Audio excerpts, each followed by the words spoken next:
Bonjour à tous. Donc on va revoir certains d'entre vous là. Et Isaiah aussi qui est de retour parmi nous.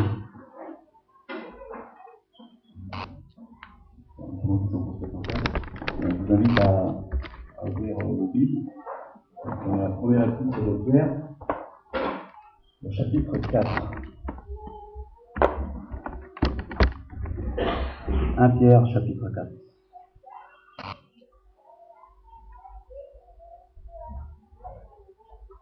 Je ne sais pas si vous avez eu une bonne semaine. J'espère en tout cas que la semaine qui s'est écoulée a été bonne pour vous. Mais pour moi, c'était une semaine difficile. Une semaine pleine de tentations, pleine d'énervement, pleine de colère, de déception. Une semaine où il y a eu des chutes. Et je sais qu'il y a certains d'entre vous qui ont connu aussi une semaine difficile comme ça. Et bon c'est pas vraiment une consolation d'être plusieurs dans ce cas-là. De toute façon, je pense que c'est notre lot à tous sur cette terre. Mais je sais qu'il y a une solution. J'en suis certain. Et je sais que si cette semaine pour moi elle a été si difficile, elle a été si lourde à porter, c'est parce que j'ai oublié quelque chose qui est vraiment fondamental. J'ai oublié la raison pour laquelle on est rassemblés ici ce matin. J'ai oublié la raison pour laquelle on a pris le pain et le vin. J'ai oublié la croix du Seigneur. J'ai oublié de regarder à la croix. Et à cause de ça, le Seigneur n'était pas dans mon cœur. Vous savez, la question qu'on devrait tous se poser chaque jour, c'est: est-ce que j'ai aimé le Seigneur? Aujourd'hui, pendant cette journée, est-ce que j'ai aimé le Seigneur? C'est tellement simple, vous savez. Dieu ne nous demande qu'une seule chose, finalement. En tout cas, une première chose, c'est de l'aimer. De tout notre cœur, de toute notre âme, de toute notre pensée. Et une fois qu'on veut l'aimer, tout simplement, une fois qu'on veut tourner nos cœurs vers lui, c'est là que tout le reste est possible. C'est là qu'il est possible de s'accepter soi-même, de ne plus s'accuser, de ne plus se rabaisser, mais de faire confiance que le Seigneur va nous transformer. C'est là qu'il est possible d'accepter les autres, même de les aimer, d'avoir vraiment pitié d'eux. Et dans tout ce qui nous font souffrir, dans tout leur comportement qui nous agace, nous pouvons vraiment prendre patience et voir le Seigneur agir dans leur cœur. Cette semaine, vraiment, j'étais loin du Seigneur. On a chanté tout à l'heure dans une des chansons qu'on était loin de lui, mais lui comme un père, il est là pour nous. Il revient vers nous, il nous ramène à lui. Et ce matin, dans le texte, je voudrais qu'on partage, donc dans 1 Pierre chapitre 4, je voudrais qu'on voit vraiment ce que Jésus a fait pour nous et maintenant comment il veut nous amener vraiment à dépasser, à vaincre toutes les souffrances qu'on peut rencontrer dans la vie. Vous savez, on a passé en revue tout le chapitre 3 de cet épître, et où Pierre, justement, il essaye d'encourager, il veut vraiment réconforter tous les chrétiens qui sont dans les épreuves. Et il veut vraiment qu'ils saisissent la victoire qui est en Christ. Pour ça, il y a deux choses vraiment d'abord, premièrement, c'est d'être sûr et certain que Dieu nous aime et qu'il veut que nous aimions la vie. Il veut vraiment que nous soyons heureux. Et il veut qu'on reçoive l'amour de la vie comme un héritage. Un héritage parce que nous sommes ses enfants. Il veut, pour ça, pour que nous puissions connaître ce bonheur malgré les souffrances, malgré les problèmes de notre vie. Il veut que nous ayons une bonne conscience devant lui. Et c'est une grosse partie du chapitre 3, il parle de ça. Comment avoir une bonne conscience? Et la première chose à faire, c'est de sanctifier dans nos cœurs Christ le Seigneur. C'est de le mettre vraiment à part, de le mettre à la première place, de ne pas le mélanger avec qui que ce soit, avec quoi que ce soit d'autre. De bien comprendre que Jésus est tout pour nous, et que tout le reste dépend de lui. Il veut vraiment ensuite que sa victoire, nous comprenions que c'est notre victoire. Si nous nous attachons à lui, si nous comprenons qu'il a souffert pour nous, qu'il est mort pour nous, c'est ce qu'on a célébré ce matin, c'est ce qu'on a commémoré ce matin. Alors, nous sommes vainqueurs avec lui du péché. Et maintenant, on va lire ce passage, et je voudrais qu'on voit dans ce passage vraiment quelle est l'arme qu'il nous donne pour être vraiment vainqueur. Je lis 1 Pierre 4, les versets 1 à 6. Ainsi donc, Christ ayant souffert dans la chair, vous aussi armez-vous de la même pensée.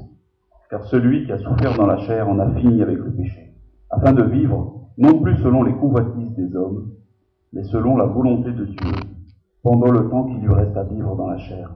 C'est assez, en effet, d'avoir dans le temps passé accompli la volonté des païens, en marchant dans le dérèglement, les convoitises, l'ivrognerie, les orgies et les idolâtries criminelles. Aussi trouve-t-il étrange que vous ne vous précipitiez pas avec eux dans le même débordement de débauche, et ils vous calomnient. Ils rendront compte à celui qui est prêt à juger les vivants et les morts. Car l'évangile fut aussi annoncé aux morts, afin qu'après avoir été jugés comme des hommes dans la chair, ils vivent selon Dieu par l'Esprit. C'est un passage, encore une fois, qui est assez compliqué. Il y a des paroles que Pierre nous dit ici qui sont difficiles à comprendre, qui peuvent nous paraître vraiment mystérieuses. C'est des choses vraiment qui sont profondes. Mais ce matin, je voudrais qu'on voit vraiment que ces choses-là, qui sont, vous savez, finalement, c'est le fruit de toute une vie. Quand Pierre écrit ça fait plus de 30 ans qu'il marche avec le Seigneur. Il l'a connu. Vous savez ce qu'on a chanté tout à l'heure, quand j'ai vu tes mains, quand j'ai vu tes pieds qui saignaient, quand j'ai vu vraiment tous les miracles qu'il faisait, quand j'ai vu sa résurrection. Lui, Pierre, il l'a vu de ses yeux. Et il a vu des milliers et des milliers d'hommes être nourris, être guéris par Jésus. Il a vu les milliers et les milliers d'hommes qui étaient autour de Jésus, qui l'accusaient, qui se moquaient de lui quand il était sur la croix. Et il a vu ensuite des milliers et des milliers d'hommes et de femmes qui ont été sauvés par sa résurrection, qui ont cru en lui et qui ont leur vie transformée. Et donc ce matin, ces choses-là que Pierre nous dit, qui sont un peu le résumé de tout ce qu'il a vécu, de tout ce qu'il a dans son cœur, de tout ce qu'il a vu, ces choses qui peuvent nous paraître vraiment loin de nous, en fait, elles sont là, tout proches de nous, et on peut s'en servir dans notre vie tous les jours. Alors, voilà, ce que je voudrais qu'on voit ce matin, c'est que l'arme de la victoire, c'est l'attachement à Christ qui est crucifié, à Christ qui a souffert pour nous. Cet attachement-là, il y a deux aspects, on peut dire. En tout cas, disons 4 choses qu'on pourrait voir dans ce texte. D'abord, premièrement, c'est l'attachement à cette détermination de Christ, à cette pensée qu'il a que sa souffrance amène la victoire. C'est l'attachement ensuite à la volonté de Dieu, de soumettre à lui tout simplement, vivre pour lui. Et c'est ça qui va nous permettre de surmonter toutes nos souffrances, toutes nos difficultés. Et ensuite, il y a ces deux attachements et il y a 2 choses que Pierre nous appelle à rejeter dans nos vies. C'est rejeter le péché, rejeter ce que le monde veut nous amener à faire, ce que le monde veut nous forcer à faire. Et ensuite, c'est rejeter aussi la peur de la mort, notre plus terrible ennemi, la fin de toutes nos vies. Vous savez, la mort, elle frappe à chaque instant, à chaque jour. Hier, j'ai appris le décès d'une personne, du père, d'une personne qui est venue plusieurs fois dans l'église. Elle s'appelle Julia, peut-être que vous l'avez rencontrée. Elle était venue en particulier pour le culte de Pâques. Son père est décédé. Vous voyez, pendant que je préparais ce message-là, on apprend des choses comme ça. On apprend que notre vie, vraiment, elle ne tient qu'à un fil. Mais Pierre, lui, veut vraiment nous montrer ça, que si on rejette ces peurs-là, si on rejette tout ce que le monde veut nous forcer à faire, et si on s'attache à Christ, si on a les mêmes pensées que lui, si on cherche la volonté de Dieu et qu'on veut la suivre vraiment, alors tout ça c'est une arme qui nous délivre chaque jour, qui nous rend plus forts et qui nous amène vraiment dans une victoire que le monde, ni le diable, ni encore moins nous-mêmes dans notre chair, nous pouvons connaître.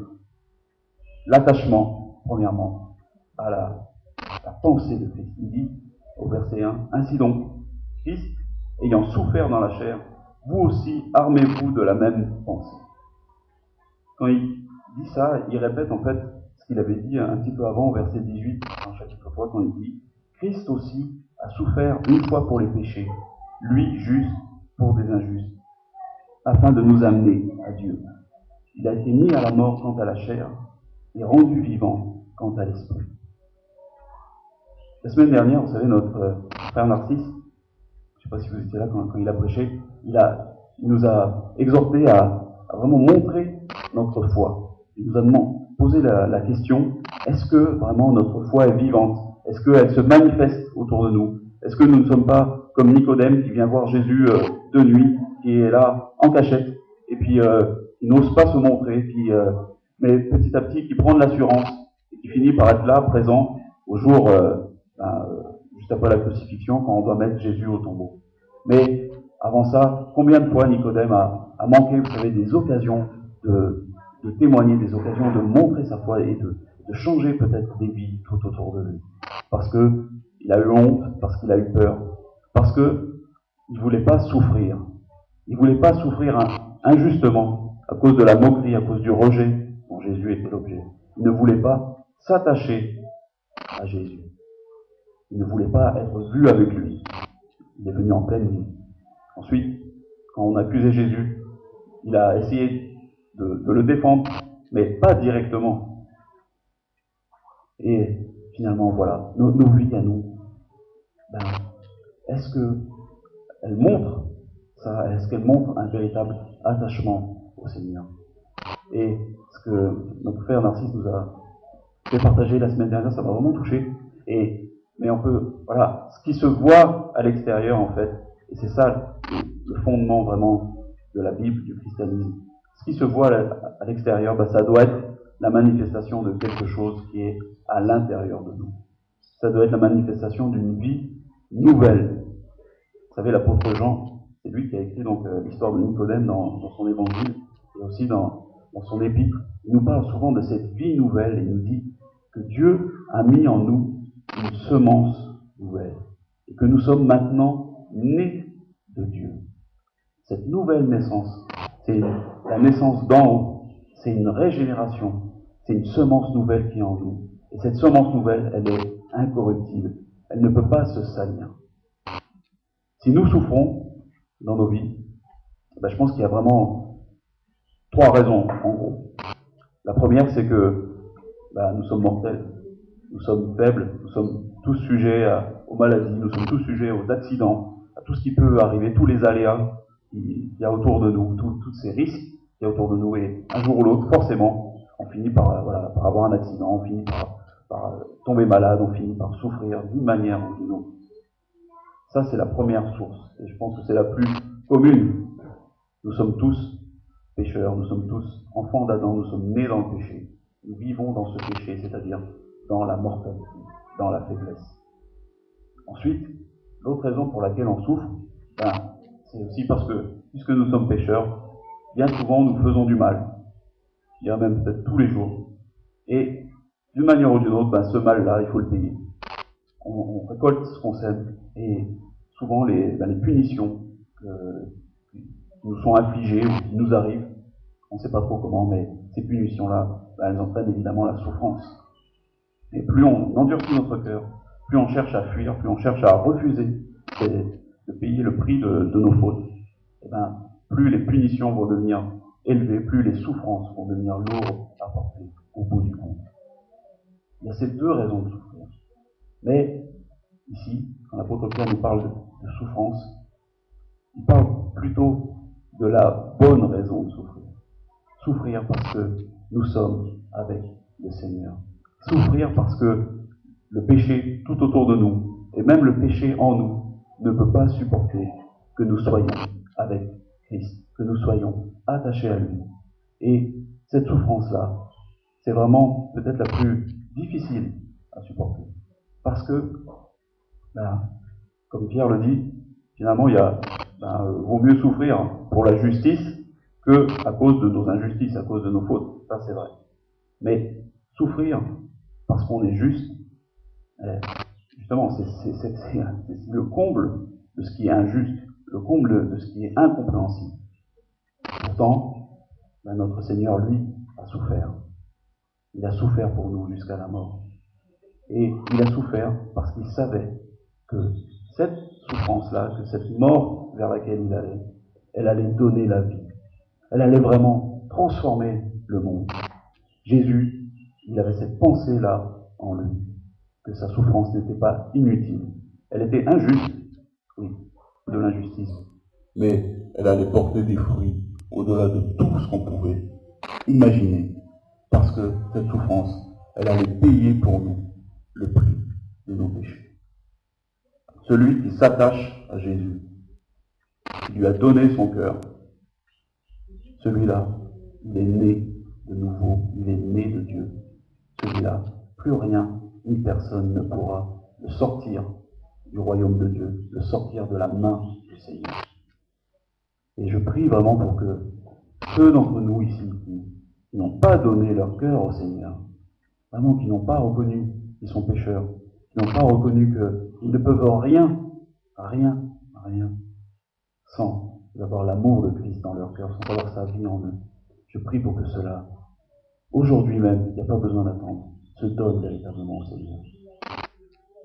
Mais peut-être pour nous qui avons déjà donné notre cœur au Seigneur, eh bien, il faut encore tout à nouveau, finalement, s'attacher à lui.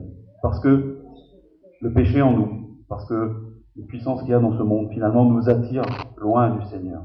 Et si nous sommes vraiment sauvés, si rien ni personne ne pourra nous détruire tout à nouveau, nous arracher loin du Seigneur, mais nous, en tout cas, nous pouvons souffrir parce que nous nous éloignons de lui. Et cette souffrance-là, c'est la souffrance que j'ai connue cette semaine. Et cette souffrance, finalement, elle vient parce que la chair en nous, c'est-à-dire la partie de nous qui est attachée au péché, qui est encore infestée par le péché, cette partie-là, elle nous tire jour après jour loin du Seigneur. Elle ne peut pas supporter la présence de Dieu en nous. Pour elle, c'est abominable. Pour elle, c'est une brûlure qui est intolérable. Et cette chair-là, elle nous supplie, jour après jour, elle supplie qu'on la nourrisse. Elle supplie qu'on retourne dans le péché, dans tout ce qu'on a connu avant. Et elle nous attendrit, elle nous fait vraiment les yeux doux, elle veut tout, vraiment, pour nous faire croire que nous pouvons à nouveau revenir dans le péché, que c'est pas grave, que, au contraire, on va retrouver du plaisir. Mais, malheureusement, ou plutôt heureusement, quand nous péchons, quand nous retournons dans nos anciens vices, dans les choses que nous avons abandonnées, nous sentons que nous n'y trouvons plus le plaisir que nous avions avant. Nous sentons que tout ça, ça nous laisse un goût de cendre dans la bouche. Et nous ne voulons plus y retourner. Mais cette chair-là nous tire. Et l'amour de Dieu, lui, cette vie nouvelle en nous tire dans l'autre sens. Nous sommes déchirés. Vous savez, la persécution, je pense que ça commence déjà à l'intérieur de nous-mêmes. Quand nous nous attachons au Seigneur, on s'est vraiment attaché à quelque chose qui est solide, mais il y a quelque chose qui est puissant qui nous tire dans l'autre sens. Et je pense que l'image de la croix, vous savez, quand Jésus est suspendu là, que les clous tirent sur ses mains, que ses pieds sont transpercés, que tout son poids pèse sur ses mains et sur ses pieds, que ça le déchire, c'est l'image vraiment de ce que nous subissons aussi chaque jour, quand nous sommes déchirés entre le péché et entre l'amour de Dieu. Et Pierre nous dit la solution, c'est ne regardez plus à ça, n'y pensez plus, mais ayez la même pensée que Jésus, que vos souffrances ne sont pas inutiles, et que si vous vous remplissez de lui vraiment, si vous êtes totalement attaché avec lui, si vous faites un avec lui, il le dit, vous en avez fini avec le péché. C'est quelque chose d'assez mystérieux ce qu'il dit, quand il dit, à la fin du verset 1, car celui qui a souffert dans la chair en a fini avec le péché. Je pense que pour comprendre ça, il faut vraiment comprendre que ce que le Seigneur nous demande, c'est de ne faire qu'un avec lui. C'est de le laisser vivre en nous. L'apôtre Paul, il dit, c'est par la loi, dans l'Épître aux Galates, il dit, c'est par la loi de Dieu, que je suis mort à la loi, que je suis mort au péché. Et donc maintenant, le péché ne peut plus me voir parce que je suis mort pour lui. Et maintenant, je vis. Et ce n'est plus moi qui vis en fait, c'est Jésus qui vit en moi. Et si je vis encore dans cette chair, dans ce corps qui va mourir, mais je vis dans l'attachement au Seigneur qui lui s'est donné pour moi, qui lui m'a aimé de tout son cœur et qui a donné sa vie pour moi. Je pense que ce que Pierre veut dire ici, c'est que, d'une part, oui, la mort finalement ne peut plus rien contre nous. Maintenant, puisque nous avons réglé nos comptes avec la justice de Dieu, lorsque nous mourrons, nous serons avec le Seigneur, tout simplement. Donc c'est comme ça qu'on peut lire cette phrase quand il dit « Celui qui a souffert dans la chair en a fini avec le péché ». Et je pense que ici, maintenant, pour notre vie, là, tous les jours, ce qu'on peut comprendre de ce que nous dit Pierre, c'est que les souffrances que nous avons, elles viennent de ce que nous ne sommes plus pécheurs. Les souffrances, c'est pas elles qui nous purifient. Vous savez, je pense que dans toutes les religions du monde, il y a l'idée qu'il faut souffrir pour se débarrasser du mal qui est en nous. Souffrir d'une manière ou d'une autre. Vous savez, je pense que la plupart d'entre nous, on a des notions en tout cas de ce que c'est que la foi catholique. Voilà, il faut faire pénitence, il faut faire toutes sortes de choses pour se débarrasser du péché qui est en nous.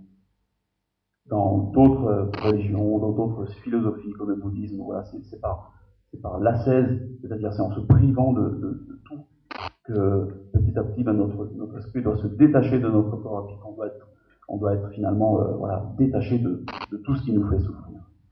Mais le christianisme, la vraie pensée du Seigneur, ce n'est pas ça.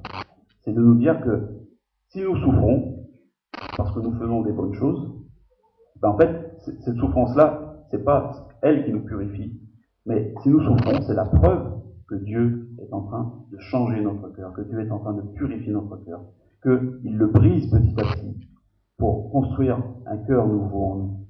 Et c'est ce brisement qui nous fait souffrir, c'est ce détachement de notre ancienne nature, ce décollement petit à petit on peut dire ce déracinement petit à petit, c'est ça qui nous fait souffrir. Et la solution ici, c'est simplement ça, c'est de croire de tout notre cœur qu'à la croix, Jésus n'est pas mort en vain.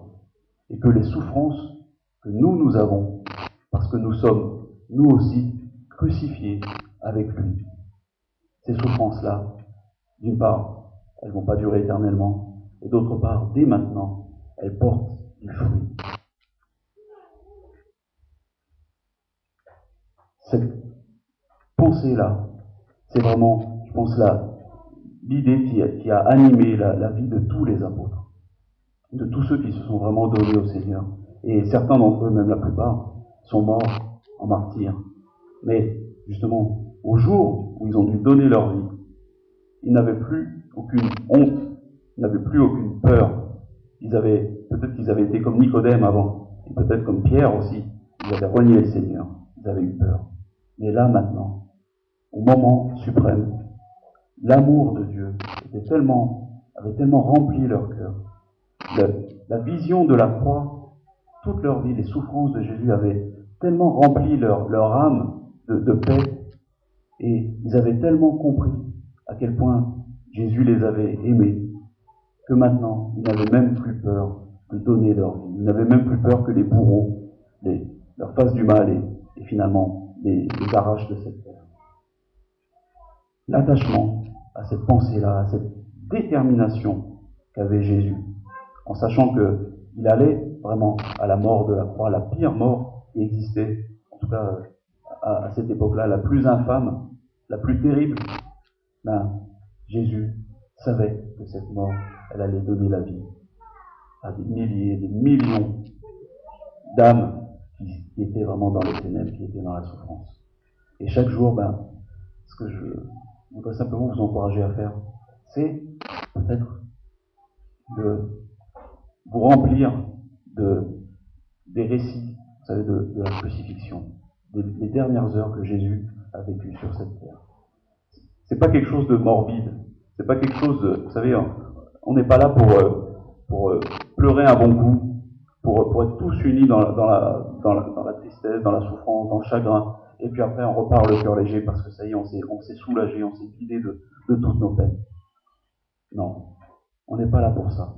On est là pour voir l'amour que Jésus nous a donné, pour le voir vraiment sur la croix, et pour comprendre que cet amour-là, qui est allé jusqu'à la mort, ben, c'est pas une défaite, c'est une victoire. Et que cette victoire, il veut aussi que nous la connaissions. On va la connaître à notre échelle, tout simplement. Parce que, ben, là, petit à petit, si nous témoignons, il y a des personnes qui vont nous rejeter. Il y a des personnes qui vont être de plus en plus dures envers nous, de plus en plus moqueuses, et qui vont nous faire des choses de plus en plus perfides et vicieuses. Et on va souffrir petit à petit. Mais ça va venir. Si on témoigne, ça va venir. Et si on ne témoigne pas, si on reste comme Nicodème, dans cette ombre, dans ce clair-obscur, un peu dans la lumière, un peu dans l'obscurité, ben, en fait, la seule souffrance que nous allons connaître, c'est la souffrance justement qui est liée à cette honte. C'est la souffrance de ne pas être nous-mêmes, de ne pas exprimer clairement ce que nous sommes maintenant. Et Pierre nous appelle, dans toute son épître, il nous appelle à souffrir vraiment, mais dans la joie. Vous savez, il y a un passage dans le livre des Actes où les apôtres ont été capturés par les chefs des Juifs, et puis ils sont interrogés, et puis ils répondent à toutes leurs questions, et les chefs sont vraiment ébahis, stupéfaits de voir que des hommes comme ça, qui sont des pauvres des paysans, des pêcheurs, ils ont une telle instruction, ils ont une telle connaissance de la parole de Dieu, et ils ont réponse à toutes leurs questions. Et ils ne savent plus quoi faire, alors ben, ils les font fouetter, et puis ils leur disent, bon, on vous laisse la vie sauve, parce que de toute façon ils ont peur de se faire lapider par le peuple, donc on vous laisse la vie sauve, mais ben, vous allez arrêter maintenant de prêcher Jésus, vous allez arrêter de prêcher l'évangile. Et les apôtres, quand ils repartent, ils sont fous de joie d'avoir été jugés dignes, d'avoir souffert, quoi, d'avoir été battus pour la cause du Seigneur. Et moi, c'est un truc, c'est assez hallucinant. Enfin, pour moi, ça m'a toujours, ce passage-là, à chaque fois que je le lis, la première chose, le premier sentiment que j'ai, c'est vraiment d'être stupéfait. Mais comment c'est possible d'être joyeux de s'être fait taper dessus, de s'être fait bastonner pour une cause, quoi. Et bon, à la limite, qu'on soit soulagé d'avoir survécu, de ne pas avoir été tué, bon ben voilà, ce serait compréhensible. Mais d'être joyeux parce qu'on a été jugé digne d'être maltraité, ben, c'est vraiment quelque chose qui est incompréhensible. Et c'est incompréhensible, justement, si on ne saisit pas que Jésus, il est dans leur cœur et qu'il a la capacité vraiment de leur parler, de les encourager, de les consoler, de les relever et de leur faire sentir la joie, même dans la souffrance. Et plus encore que la joie, c'est la fierté. Parce que ces hommes-là, maintenant, ils ne sont plus rien. Ils ne sont plus, voilà, moins que rien, des pauvres types. Ce sont des témoins de Jésus sur terre. Ce sont les ambassadeurs de Dieu sur terre. Pierre, ici, ce qu'il nous appelle vraiment, c'est à prendre conscience de ça. Nous sommes ambassadeurs de Christ sur cette terre. Et si nous nous attachons vraiment à lui, si cette pensée qu'il avait en étant sur la croix, si cette détermination qu'il avait, elle devient la nôtre, alors nous en avons vraiment fini avec le péché. Et si nous en avons fini avec le péché, ben ça veut dire que maintenant, nous allons pouvoir vivre vraiment avec Dieu. Dans le temps qui nous reste à vivre sur cette terre, nous allons vraiment pouvoir chercher la volonté de Dieu, la suivre et finalement l'accomplir. La croix, c'est vraiment ça. C'est la porte qui nous ouvre tout un univers nouveau, un univers où nous sommes débarrassés de tous les vices, de toutes les mauvaises habitudes que nous avions avant.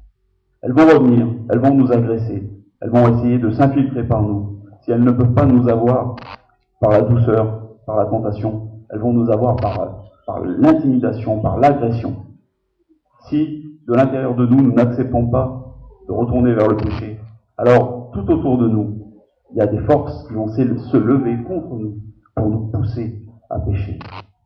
Mais si simplement maintenant, nous voulons suivre le Seigneur, nous voulons marcher avec lui, si chaque jour nous regardons à la croix de Jésus, si chaque jour nous, peut-être en lisant la Bible, en nous remplissant de sa parole, nous nous imprégnons vraiment de ce que Jésus a fait, nous comprenons vraiment ce que Jésus a fait, alors c'est là que nous serons délivrés. Personnellement, moi je peux vous dire que à chaque fois que je n'ai pas regardé à Jésus, que je n'ai pas regardé à ses souffrances sur la croix, à chaque fois qu'une personne vous savez, m'a agressé, était jalouse de moi, était en colère contre moi. À chaque fois que moi-même, j'étais dans cet état d'esprit-là, que j'étais mécontent de moi. Et à chaque fois, donc, quand j'étais dans cet état, que je ne regardais pas Jésus sur la croix, eh ben, je chutais. J'échouais, je tombais dans la tristesse, je tombais encore dans une colère encore plus grande, dans un désespoir encore plus grand. Mais, et ça j'en suis certain maintenant, à chaque fois que j'ai levé les yeux vers la croix, à chaque fois que j'ai contemplé dans mon esprit le Seigneur crucifié pour moi, je me suis dit, finalement, tout ce qui m'arrive là, c'est rien du tout. Tout ce qui m'arrive là, c'est négligeable. Et c'est cette pensée-là, je peux vous le garantir, c'est cette pensée-là qui, à chaque fois, m'a sorti de cette impasse où j'étais, m'a sorti de cette colère, m'a sorti de cette amertume. Parce que nous-mêmes, nous sommes tellement faibles, nous avons des désirs tellement importants et nous sommes tellement incapables de les accomplir, ben qu'à chaque fois, voilà, nous tombons dans cette frustration, nous tombons dans cette colère. Mais quand le Seigneur, vraiment, quand la vision de Jésus crucifié prend toute la place dans notre cœur, c'est là qu'on est véritablement délivré. Et vous savez, je prends souvent tous les jours, je prends la rue là qui passe en bas, la grande rue, qui se termine, vous savez, il y a une station-service, et il y a un grand crucifix. Et ce calvaire là, ben, bien souvent quand je suis arrêté au feu, juste à côté, il y a plusieurs fois j'ai vu 2 personnes qui étaient au calvaire. Je ne sais pas si vous les avez vues, je ne sais pas si vous passez souvent ici, mais il y a 2 personnes que j'ai vues au pied de cette croix. La première, c'est quelqu'un que je pense qui a une quarantaine d'années, et qui faisait des grands gestes, et il avait l'air vraiment en colère, et il regardait vers Jésus qui est représenté sur la croix, et puis il avait l'air vraiment agité, il avait l'air vraiment... alors on se dit, bon, il est dérangé, il y a quelque chose qui ne va pas dans sa tête. Mais plusieurs fois, je l'ai vu là, tourner là au pied de la croix, et puis faire des gestes, et parler, et vraiment être rempli d'une espèce de colère, ouais, de mécontentement. Et l'autre personne que j'ai vue plusieurs fois au pied de cette croix, c'est un vieil homme, un vieux, je pense c'est un Wallisien, et il était à genoux sur la marche. Il y a plusieurs marches, c'est ça qui montent au calvaire. Il était à genoux là, et vraiment, il avait l'air d'implorer le Seigneur. Il avait vraiment comme une ferveur en lui, mais aussi une tristesse en lui. Et il n'y avait pas de colère. Il y avait vraiment un esprit d'adoration. Il implorait vraiment le Seigneur. Et vous savez, de voir ça plusieurs fois de suite, ça me fait penser aux 2 brigands qui étaient sur la croix, qui étaient crucifiés avec le Seigneur. Il y en a un qui était en colère contre lui, un qui l'insultait, et l'autre qui compatissait avec ses souffrances, qui reconnaissait qu'il était un pécheur, et c'est celui-là qui a été sauvé. Et ces 2 hommes que je vois là, c'est un peu la représentation de nous, ce qu'on fait dans nos vies. Quand on ne regarde pas à la croix, on accuse le Seigneur finalement. Et quand on regarde à lui, et quand vraiment on l'implore de nous sauver, quand on veut vraiment s'identifier à lui dans ses souffrances, c'est là que nous sommes restaurés, c'est là que nous sommes délivrés. Vous savez, l'homme qui était à genoux, là, je ne sais pas quelle est vraiment sa croyance, je ne sais pas en quoi il croit. Est-ce qu'il prie seulement le Seigneur, ou est-ce qu'il prie aussi la Vierge et les saints? Ça, je ne sais pas du tout. Mais ce que je sais, c'est que pour moi et pour nous, sa foi, c'est ce qu'il fait là devant tout le monde, d'oser se mettre à genoux. Et je ne pense pas qu'il le fait pour se montrer. Je pense qu'il le fait vraiment parce qu'il y a quelque chose de lourd dans son cœur et qu'il veut implorer le Seigneur pour en être délivré. C'est un exemple, je pense, pour nous. C'est un témoignage pour nous. En tout cas, pour moi, c'est même une accusation. Parce que je me dis, mais est-ce que moi, j'oserais faire ça? Est-ce que moi, j'oserais vraiment témoigner de ma foi à ce point-là? Et nous qui sommes héritiers de toute la tradition protestante, les évangéliques, vous savez, on n'a même pas de croix dans cette pièce, mais quand on a une croix dans une église, Jésus n'est pas sur la croix. Et on dit, oui, parce qu'il est descendu de la croix, parce que maintenant il est ressuscité. C'est vrai. Et je pense que c'est une mauvaise chose. Aussi, la Bible interdit qu'il y ait des images taillées, qu'il y ait des représentations de Dieu qui soient faites. Mais simplement, nous, on ne devrait pas oublier, c'est que c'est vrai que Jésus est descendu de la croix. Il ne faut pas oublier qu'il y a été. Il y est allé pour nous. Et il n'y est resté que quelques heures, mais ça a été les pires heures de toute l'histoire de l'humanité. Et Pierre nous demande, de regarder à cette croix. Nous demande maintenant de marcher avec le Seigneur, de suivre sa volonté, de chercher sa volonté et de la suivre jour après jour. Et sa volonté en particulier, je pense, c'est que nous nous remplissions de sa parole. La première condition pour trouver la volonté de Dieu, c'est chaque jour de se remplir de cette parole. Et ensuite, ça c'est la phase, disons, positive de ce qu'il nous demande. Nous attacher à la croix, nous attacher à Jésus, à cette pensée qu'il avait, nous attacher à suivre la volonté de Dieu. Et ensuite, c'est de rejeter tout ce qui est contraire à ça. De rejeter toute la puissance que le monde va mettre en œuvre, va déployer pour nous attirer loin du Seigneur. Et Pierre, il utilise des mots vraiment forts et il dit, c'est assez, ça suffit. Il nous appelle vraiment à prendre position. Aussi bien nous sommes déterminés pour nous attacher à Christ, aussi bien nous devons être déterminés pour nous détacher des choses de ce monde.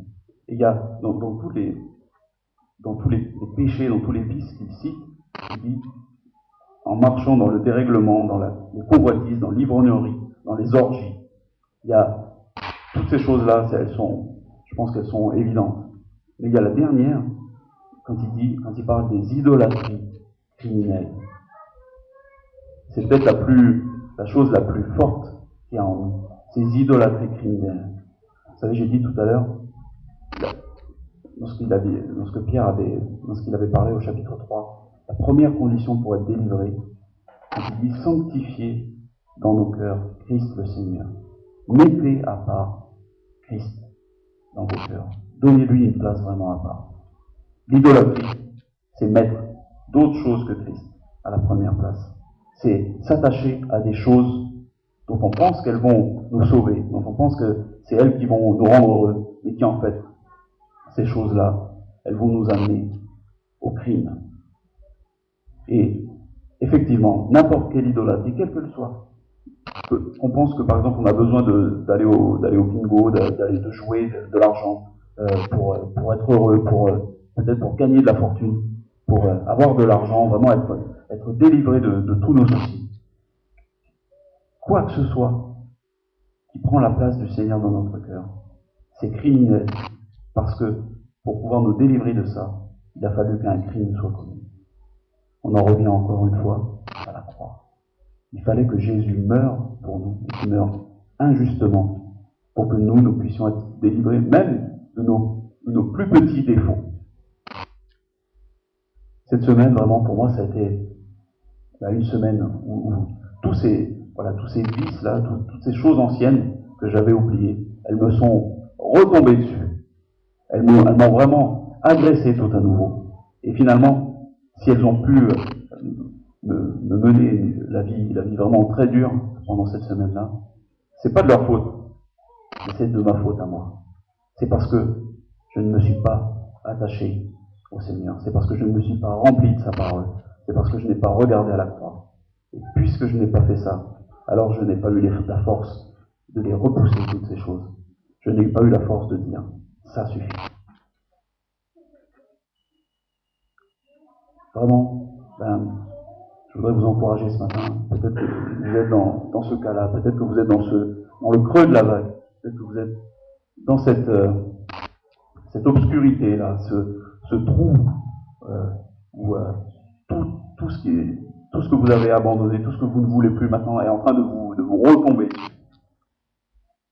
Vraiment, je veux vous encourager.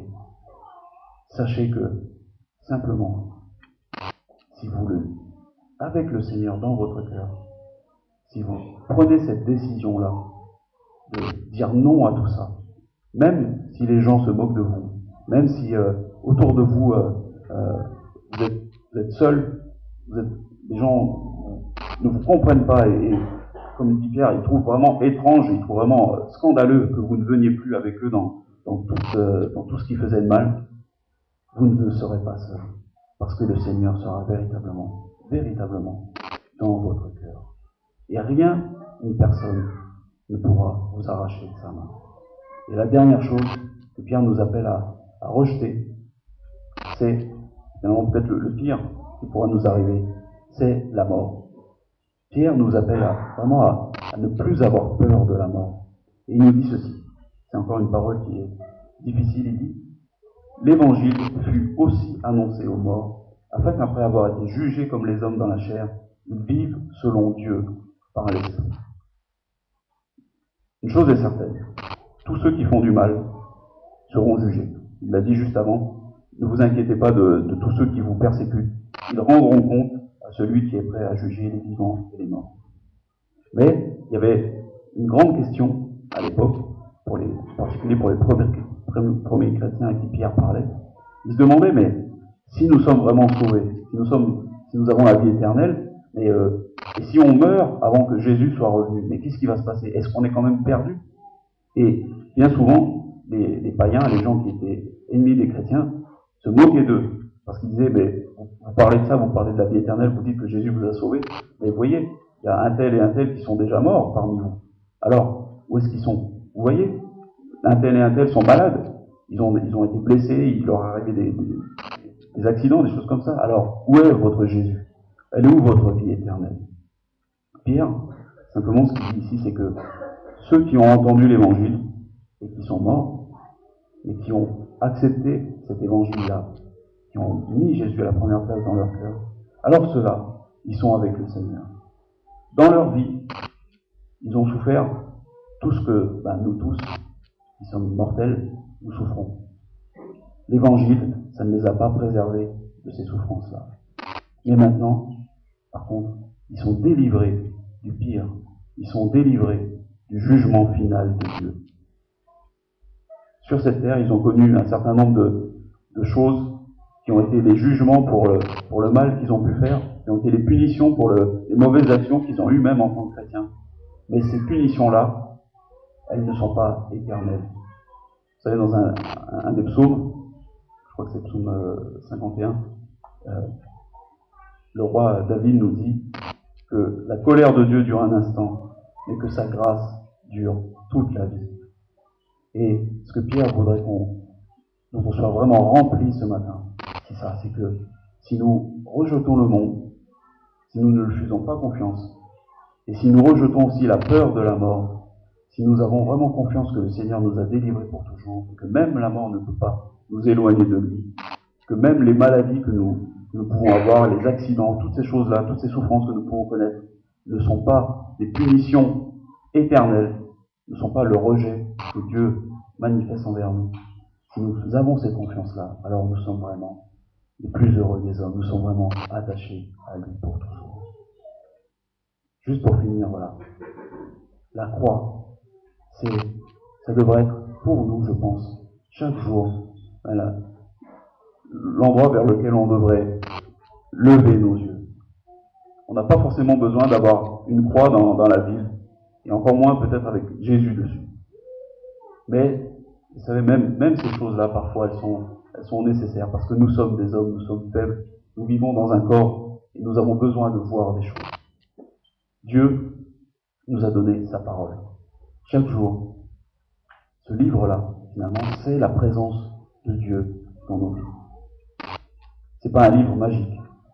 Si on l'a dans notre voiture, ça va rien nous apporter, ça va pas nous apporter une protection particulière. Vous savez, moi je vois souvent des gens comme ça qui demandent une Bible la plus petite possible pour la mettre dans leur voiture. Et ils s'imaginent que, je sais pas, il va y avoir des ondes positives qui vont se dégager de là et qu'ils vont pas avoir d'accident, tout ça. L'homme est faible. Et, vous savez, il est prêt à croire en n'importe quoi.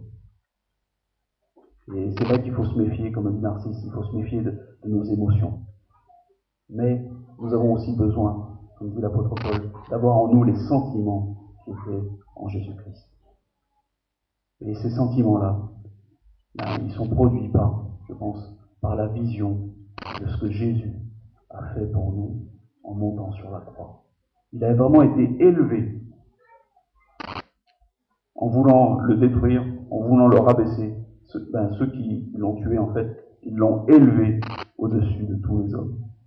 Et nous maintenant, voilà, je voudrais simplement que chaque jour, peut-être en lisant dans la parole de Dieu, tout ce qui parle de la mort de Jésus, ce qui parle des souffrances qu'il a endurées pour nous, que chaque jour, on puisse élever notre âme vers lui, qu'on puisse la purifier de toutes ces souillures, de tous ces dérèglements, de toutes ces idolâtries qui nous tirent vers le bas. Et qu'on puisse, comme ça, en étant rempli du Seigneur, traverser cette vie pas en évitant la souffrance.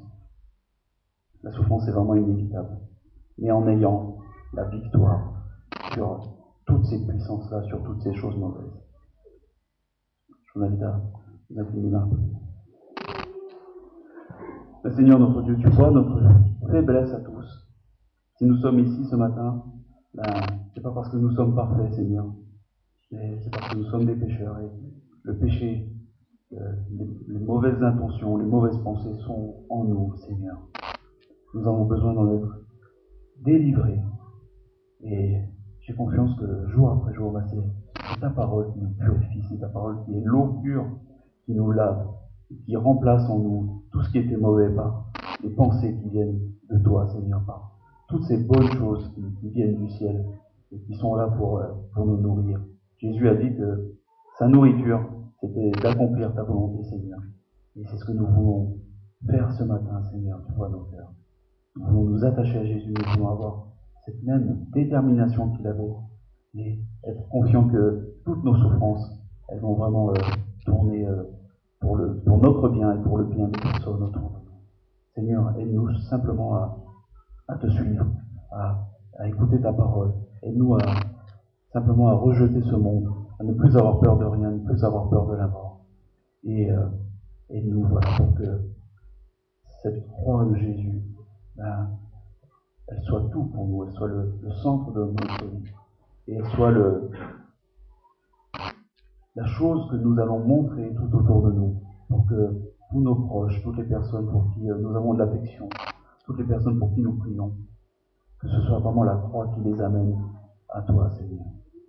C'est vraiment une vérité qui est difficile, qui est lourde, et vers laquelle il faut sans cesse revenir. Mais je te rends grâce, Seigneur, de ce que tu nous donnes.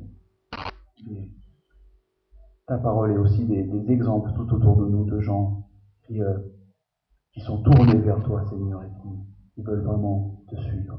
Nous sommes tous perdus. Qui de nous peut dire qu'il détient toute la vérité? Ça, Seigneur, vraiment, c'est impossible à dire.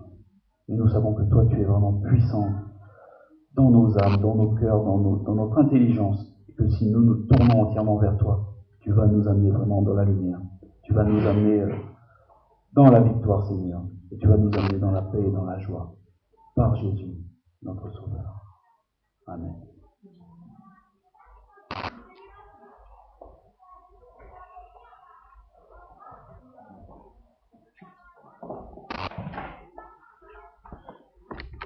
Nous allons à notre